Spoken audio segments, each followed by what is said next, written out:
Et une fois de plus, la France choque le monde entier avec un autre acte macabre qui attaque directement la foi chrétienne. Récemment, à Toulouse, un grand défilé a eu lieu dans la ville appelé Portail des Ténèbres avec d'énormes sculptures de Lilith et de Satan lui-même. Frères, on a vraiment l'impression que le pays ouvrait les portes de l'enfer. Et je dis encore une fois, choquer le monde, parce que lors de l'ouverture des Jeux olympiques de Paris, les Français se sont moqués de la figure de Jésus et de sa dernière scène, en plus de provoquer une indignation avec plusieurs mentions d'entités liées à l'occultisme et aussi au satanisme. Mais pourquoi la France attaque-t-elle autant le christianisme et plus que cela, se tourne de plus en plus vers des pratiques qui exaltent Satan et ses démons? Est-ce lié à la fermeture de tant d'églises chrétiennes dans ce pays ces dernières années? Et pire, la France prépare-t-elle le monde à l'arrivée de l'Antéchrist? Dans cette vidéo, je répondrai à ces questions et vous expliquerai les événements macabres survenus récemment à Toulouse. Et à la fin, je vais donner mon opinion sur tout ce qui se passe en France, la gravité de cela dans le monde spirituel, et je vais apporter une parole de Dieu urgente pour votre vie, parce que quelque chose de terrible est sur le point de se produire. Mais avant de commencer, je veux vous demander de vous abonner à ma chaîne, activer également la cloche de notification, car tous les jours je veux vous aider dans votre marche avec Dieu et vous enseigner la Bible d'une manière simple et facile. D'accord? Maintenant, oui, allons-y. Le Portail des Ténèbres a eu lieu en France entre les 25 et 27 octobre 2024, prochaine date à laquelle beaucoup célèbrent Halloween ou le jour des sorcières. Cet événement est une grande opéra de rue organisée par une compagnie de théâtre appelée La Machine. Pendant les représentations, de grands personnages mécaniques, de personnages mythologiques, ésotériques et même sataniques apparaissaient, y compris Lilith, le Minotaure et Ariane, qui est la femme araignée et dont je vais parler davantage dans un instant sur sa véritable signification, et tout cela, selon les organisateurs, était pour explorer les thèmes de la mythologie de la vie et de la mort. Et pendant les 3 jours de célébration, plus d'1 200 000 personnes sont descendues dans les rues de Toulouse pour suivre l'opéra. Cet événement a suscité de nombreuses discussions et controverses, devenant un sujet d'actualité mondiale. Et parmi les principales attractions se trouvait la statue de Lilith, d'environ 14 mètres de haut. Cette entité a été représentée par le groupe de théâtre comme une créature hybride, mi-femme, mi-scorpion qui crachait du feu et de la fumée. Et c'est sur cette figure que je veux commencer à parler de manière résumée. Lilith est un esprit démoniaque féminin, responsable de la séduction et de la méchanceté.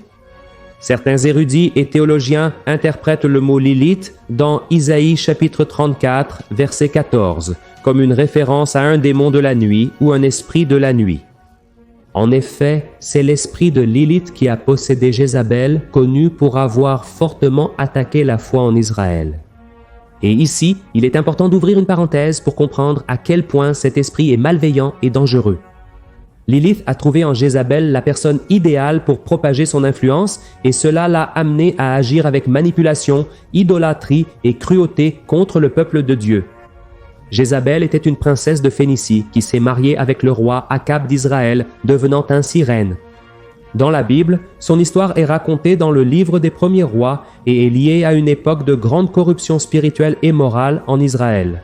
Jézabel a apporté avec elle le culte des dieux étrangers, en particulier Baal et Azéra, qui sont des divinités cananéennes, et elle a imposé ce culte de force au peuple d'Israël. Elle promouvait des pratiques qui allaient à l'encontre des enseignements de Dieu, comme des rituels avec prostitution et sacrifice, et ainsi elle défiait la foi en le Dieu d'Abraham, Isaac et Jacob. Frère, la reine Jézabel était connue pour sa cruauté et sa manipulation. Elle a cherché à éliminer tous les prophètes de Dieu en ordonnant de tuer beaucoup d'entre eux parce qu'elle voulait mettre fin à toute résistance au culte de Baal. Et l'un de ses actes cruels a été contre Naboth, propriétaire d'un vignoble près du palais de son mari Achab. Quand Achab a voulu acheter la vigne et que Naboth a refusé, Jézabel a prévu de l'accuser faussement de blasphème et cela a entraîné la mort de Naboth. Et Jézabel a alors pris possession de ses terres, montrant un total mépris pour la justice et la vie. Mais à la fin, le pouvoir de Dieu a prévalu et la fin de la vie de Jézabel a été très tragique, accomplissant la prophétie du prophète Élie qui avait averti du jugement du Seigneur sur sa méchanceté. La Bible raconte qu'après la mort d'Achab, un homme nommé Jéhu a mené une révolte. Il a été oint roi d'Israël et il a reçu la mission de détruire la famille d'Achab, et quand il est arrivé où Jézabel était, elle a essayé de le séduire pour éviter la mort, mais Jéhu a ordonné qu'on la jette par la fenêtre. Alors Jézabel est tombée et est morte, et son corps a été piétiné par les chevaux et laissé pour que les chiens la dévorent exactement comme cela avait été prophétisé. Frères, en regardant toute cette histoire, vous pouvez voir à quel point Lilith est mauvaise et dangereuse. C'est elle qui a possédé Jézabel, et pourtant les gens vénèrent sa figure dans les rues de France. Et ce n'est pas tout, selon la mythologie, Lilith serait aussi la gardienne des enfers et de l'obscurité, et donc cet opéra en plein air symbolise rien de plus, rien de moins que l'ouverture de portails des ténèbres pour sa gardienne et ses subordonnés, qui sont des démons mineurs, mais aussi capables de faire beaucoup de mal à l'humanité, comme Astérion, le Minotaure et Ariadne, la femme araignée. Ce premier est une figure mythologique très connue, qui est une représentation hybride de l'homme et de l'animal, et Ariadne, qui dans la mythologie grecque est la demi-sœur du Minotaure, représente une autre lignée de démons très liée à la trahison. D'ailleurs, dans la croyance des Grecs, elle épouse Dionysos, le dieu représenté lors de la cérémonie d'ouverture des Jeux olympiques de Paris, qui dans la scène ou la dernière scène de Christ avec ses disciples est totalement déformée et irrespectueuse. Et il se peut que quelqu'un qui n'a pas beaucoup de connaissances bibliques pense maintenant « Mais pasteur, quelle exagération, c'est juste une expression artistique, il n'y a rien de mal ou de démoniaque dans cette œuvre. Mais regardez, penser ainsi serait une grande erreur. » Revenons à l'image de la représentation de Lilith. Regardez la croix inversée sur l'une de ses boucles d'oreilles, l'un des symboles du satanisme. Il est également possible de voir le sigil de Lucifer, qui est l'un des symboles initiés dans la région qui adore le diable. De plus, nous voyons très clairement le nombre 666 que la Bible dit être le nombre de la bête. Alors croyez-moi, rien de tout cela n'est un hasard. Ce que nous voyons là est un message clair de culte satanique, et c'est tellement vrai que l'archevêque de Toulouse, Monseigneur Guil de Kermel, a organisé un événement consacrant la ville au Sacré-Cœur de Jésus quelques jours avant le début de l'événement Le Portail des Ténèbres. Son objectif était de protéger le peuple des menaces sombres qui se produiraient pendant la célébration. De plus, la Fédération protestante française s'est également exprimée contre le défilé, exprimant son inquiétude quant à l'image de Toulouse comme porte d'entrée vers les ténèbres. Et ce qui me choque dans tout cela, c'est que l'événement a été sponsorisé par de l'argent public, c'est-à-dire que ce portail de l'enfer a eu l'autorisation et l'encouragement des autorités de cet endroit pour être ouvert. Frères, c'est très grave. Ce n'est pas un hasard si le christianisme est de plus en plus attaqué en France. D'ailleurs, une statistique récente montre que le pays perd un édifice chrétien environ tous les 15 jours, ses temples étant vendus, abandonnés ou tout simplement démolis. Et ça ne s'arrête pas là.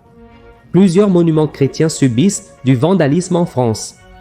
La police enregistre plus de 2 actes de ces attaques chaque jour, un tiers des cas étant liés à la profanation de ces symboles et les 2 autres tiers impliquant des vols. Et si cela ne suffisait pas, environ 5000 églises historiques courent le risque d'être démolies ou transformées pour d'autres usages d'ici l'année 2030. La plupart de ces églises ont été transformées en lieux séculaires tels que des cafés, des salles de sport et des bars, et la principale raison en est la baisse du nombre de chrétiens en France, qu'ils soient catholiques ou protestants. Pendant ce temps, le nombre de mosquées ouvertes dans le pays ne cesse d'augmenter, montrant que de plus en plus, la nation est prise par d'autres religions, principalement l'islam. Et c'est pour cela que la foi chrétienne y est si attaquée.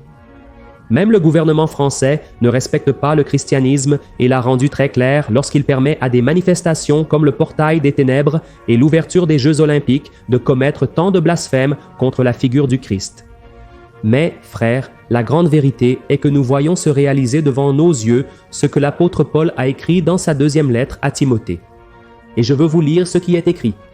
« Dans les derniers jours, des temps terribles surviendront, les hommes seront égoïstes, avares, présomptueux, arrogants, blasphémateurs, désobéissants à leurs parents, ingrats, impies, sans amour pour la famille, irréconciliables, calomniateurs, sans maîtrise de soi, cruel, ennemi du bien, traître, impulsif, orgueilleux, plus amoureux des plaisirs que de Dieu, ayant une apparence de piété, mais reniant son pouvoir. Regardez cela, frères. Remarquez que l'apôtre Paul dit qu'à la fin des temps, les gens prendront plaisir à faire ce qui est mal, à déformer ce qui est juste et à s'accrocher au mal et aux ténèbres. C'est exactement ce qui se passe de nos jours. Les organisateurs de l'opéra, le Portail des Ténèbres, ont déclaré que c'était un événement de vie et de joie. Mes frères, soyons honnêtes, comment peut-il y avoir de la joie au milieu de symboles spirituels sataniques qui ne représentent que l'obscurité et la mort?